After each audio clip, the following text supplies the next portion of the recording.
अहंकार क्या है, कैसे इसको छोड़ें। भाई अहंकार वास्तव में कुछ होता तो आप जरूर उसके साथ कुछ कर सकते थे।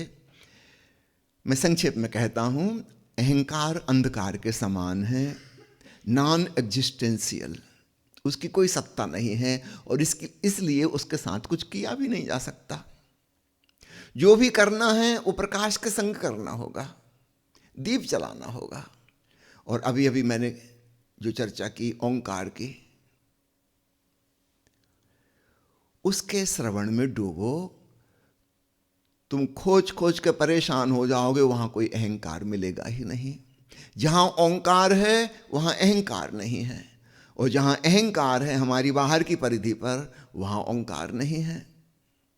ओशो ने एक बड़ा प्यारा वचन कहा है कि जीवन में जहां समस्याएं हैं उस तल पर समाधान नहीं है, और जिस तल पर समाधान है वहां कोई समस्या नहीं है। तो प्रश्न सुनने में आपकी समस्या लगती है कि कितनी अच्छी दार्शनिक बौद्धिक बात है, लेकिन ये कोई मायने नहीं रखते। आपसे निवेदन करता हूं, आप अहंकार छोड़ने में मत लग जाना। जो है ही नहीं, ना तो तुम उसको पकड़ सकते ना उसको छोड़ सकते। तुम तो ओंकार का प्रकाश जलाने में लगो। कि अपने अंतिम प्रवचन में ओशो ने बताया कि झेन अपने मूल उद्गम स्थल पर भारत में वापस लौट आया है।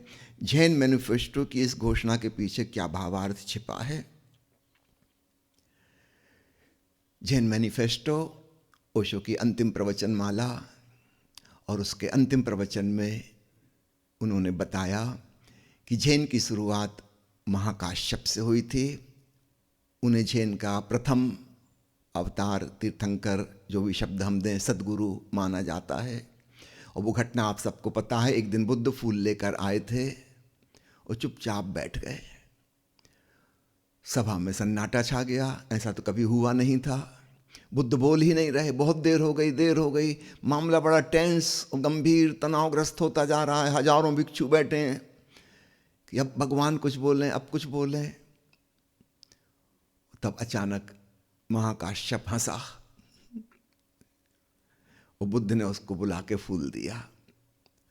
First transmission of the Zen happened between Gautam Buddha and Mahakashyap. उस सन्नाटे में महाकाश्यप ने ओंकार की धुन सुनी। उसे हंसी आ गई कि हद हो गई, भगवान कितने सालों से समझा रहे हैं हमें कि इसको सुनो, और आज मौन में, सन्नाटे में वो बात पकड़ में आ गई। उसे बड़ी हंसी आई। महाकाश्यप की जब घटना कहता हूं, मुझे मेरे चाचा जी की याद आती है। स्वामी आनंद सिद्धार्थ उनका नाम था। पूरी जिंदगी वे ध्यान करते रहे, नियम पूर्वक। कुंडलनी और नटराज उनको बहुत प्रिय थे, दोनों टाइम एक एक ध्यान किया करते थे। जब उनकी वृद्धावस्था आ गई और बीमार होने लगे, तब उन्होंने मुझे बुलाया और बहुत उदास होकर उन्होंने कहा कि वो बात नहीं बन रही। इतने साल हो गए, इतने साल हो गए, कहां कमी है? निश्चित रूप से ऊपर ऊपर से देखें, उन्होंने कोई कमी नहीं रख छोड़ी थी। फिर मैंने उन्हें बताया ओंकार के बारे में। काफी कोशिश की गई। उनकी दुकान के नीचे एक तलघरा था, अंडरग्राउंड, जहां कोई बाहर की आवाज नहीं पहुंचती थी।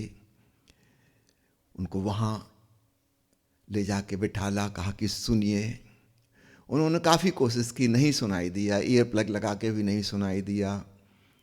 मैंने कहा कोई बात नहीं, अभी आप खूब तनाव में हैं, मैं फिर दोबारा आऊंगा। कोई साल भर बाद फिर मैं पहुंचा। उनका तनाव और बढ़ गया था कि एक साल और बीत गया, नाथ श्रवण नहीं हो रहा। इस बीच में उनको पैरालिसिस भी हो गई थी, चल फिर भी नहीं सकते थे। मैंने कहा चलिए, आप ओंकार श्रवण नहीं कर पा रहे तो आलोक दर्शन का प्रयोग करते हैं। सुरति की नहीं तो निरति, हो सकता है आपको ये आसानी से हो जाए। भीतर का प्रकाश। छोटा सा प्रयोग किया। शिव नेत्र ध्यान करने के पश्चात उन्हें अचानक दोनों चीजें एक साथ घट गई। प्रकाश भी दिखने लगा और ओंकार भी सुनाई देने लगा। और फिर वो जो हंसे, मुझे याद आती महाकाश्यप की, तो हमने सिर्फ कहानी सुनी थी। मेरे चाचा जी की हंसी ऐसी शुरू हुई कि फिर वो बंद ही ना हो। वो कहेंगे हद हो गई, इतने साल हम क्या क्या काम कर रहे थे और सब कुछ भीतर मौजूद था और हम बाहर की चीजों में उलझ गए थे। ध्यान को भी एक क्रियाकलाप बना लिया था। पूरा खजाना भीतर मौजूद है, जरा मुड़ने की बात थी बस। और उनका अच्छा हुआ शरीर में पैरालिसिस हो गई, अब कोई मूवमेंट भी नहीं कर सकते। नहीं तो हम नटराज ही करते, कभी ख्याल ही नहीं आता कि विधि से भिन्न भी कुछ है। कुंडलनी ध्यान ही करते रहते। आज पकड़ में आया कुंडलनी ध्यान के चौथे चरण में क्या होना चाहिए। तीसरे चरण में संगीत बज रहा था, बाहरी श्रवण चल रहा था, अब वो भी बंद हो गया चौथे चरण में। अब आंतरिक श्रवण हो। उनकी खुशी का ठिकाना नहीं। फिर तो वो कोई 6-7 महीने और जीवित रहे, सुबह शाम घंटे घंटे और हंसते थे, रोज नियम से हंसते थे। उनका जो डॉक्टर आता था वो भी परेशान हो जाता था कि ऐसा कोई मरीज नहीं देखा। मरणासन्न स्थिति होती जा रही है, रोज बीमारियां बढ़ती जा रही हैं, मगर हंसी गजब, आखिरी दिन तक वो हंसे। और हंसी का बात वही थी जो महाकाश्यप को हंसी आई थी कि हम कितनी गंभीरता से ले रहे थे, मामला इतना सरल था। फिर वह परंपरा 6 गुरु शिष्यों की परंपरा तक भारत में चली। फिर बोधि धर्म के संग चीन पहुंच गया, झेन। याद रखना, पाली भाषा में ध्यान को झान बोलते थे। झान से चीन में पहुंच के वो चान बन गया, अनुवाद हो गए। और जब चीन से जापान पहुंचा तो वहां झेन बन गया। झेन शब्द वापस पाली के निकट आ गया, झान के निकट।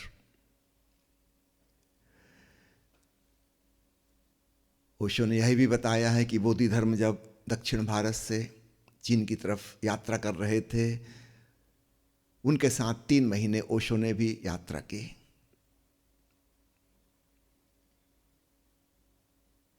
तो ओशो का बड़ा पुराना संबंध अनहदनाथ से है।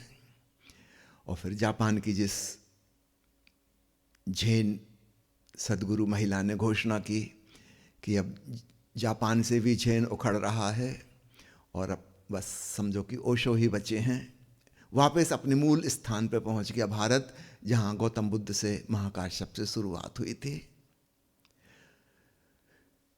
तो ओशो ने इस बात को स्वीकारा है कि वास्तव में ऐसा ही हो रहा है और अब ध्यान के, झेन के एक सरल सुगम रूप को अपनाना होगा। इस बीच में झेन ने जो यात्रा की है 2500 साल में, बहुत कठिन कठिन कठिन होती चली गई। आज के आधुनिक मनुष्य के पास ना तो इतना समय है कि 10-20 साल वो लगाएगा इसमें, ना ही संभव है, प्रैक्टिकल नहीं है। तो ओशो ने न केवल नव संन्यास देकर साधना को सरल कर दिया, ध्यान की विधि को अत्यंत सरल कर दिया। ओंकार को सुनो, सारी ध्यान विधियों का लक्ष्य यही है। आने वाले समय में मैं एक छोटी सी कंपाइलेशन बनाना चाहता हूं ओशो के प्रवचन अंशों की, जिससे पता चले कि उन्होंने जितनी विधियां बनाई हैं, जितनी, उन सब का लक्ष्य ओंकार श्रवण है। उन्होंने उपमा देकर कहा, काव्यात्मक ढंग से कहा, कभी कभी बिल्कुल सीधा सीधा कहा,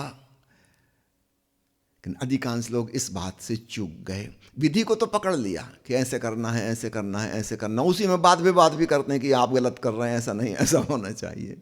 असली बात पे किसी का ख्याल ही नहीं जाता कि किसकी खातिर कर रहे थे। तो यह बात बिल्कुल सही है।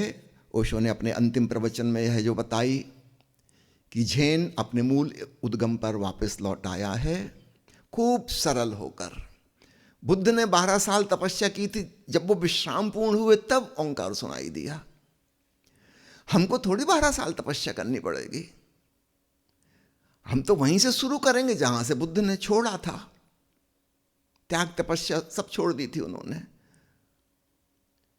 विश्राम पूर्ण हो गए थे, रिलैक्स हो गए थे, और बस परमात्मा से नाता जुड़ गया, और पता चला कि कभी टूटा ही नहीं था नाता। हम उस तरफ ध्यान नहीं दे रहे थे, बस इतनी सी बात थी। और धार्मिक क्रियाकांडों में लगकर भी हम बुरी तरह उलझते हैं।